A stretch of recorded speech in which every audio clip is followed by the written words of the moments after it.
রাত গভীর, চারিদিকে অদ্ভুত নিস্তব্ধতা। ঘরের কোণে বসে আমি বাবার পুরনো চেয়ারে হাত বোলাচ্ছি।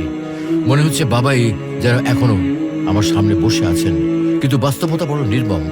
বাবা কিন্তু মারা গেছেন অনেক আগে। যে মানুষটা আমাকে প্রথমে হাঁটতে শিখিয়েছিল, আজ আমি তার স্মৃতির ভারে বসে আছি। বাবা সবসময় বলতেন, তুই বড় হবি, জীবনে অনেক কিছু করবি। কিন্তু এখন আমি যত বড়ই হই না কেন, বাবার স্নেহ ভরা হাত আমার মাথার উপরে নেই। বাবা ছিলেন পরিবারের ছায়া। নিজের চাহিদাগুলো দমিয়ে আমাদের জন্য দিন রাত পরিশ্রম করতেন। বাবা বরাবরই পুরনো জুতো পরে অফিসে যেতেন। রাতে ক্ষুধার কথা লুকিয়ে বলতেন, আমি খেয়েছি, তুই খেয়ে নে বাবা।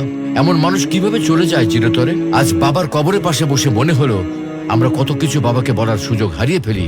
কষ্ট হলো বলতে পারি না, বাবা আমি তোমাকে বড্ড বেশি ভালোবাসি। বাবার কষ্ট বোঝার সময়টুকু আমাদের কাছে থাকে না।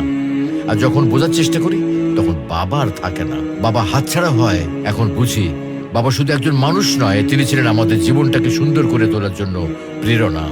আজ আমি হয়তো সফল, কিন্তু বাবার সেই গর্বিত মুখটা আর কখনো দেখতে পাবো না। বাবা জীবিত থাকতেই তার মূল্য বোঝা জরুরি। তাকে ভালোবাসার কথা জানানো, তার কষ্ট ভাগ করে নেওয়া, এগুলো আর পরে কখনো করা যায় না। যাদের বাবা এখনো আছেন তাদের বলি, বাবাকে আগলে রাখো, কারণ একবার তিনি চলে গেলে সেই শূন্যতা জীবন আর কখনো পূরণ হবে না।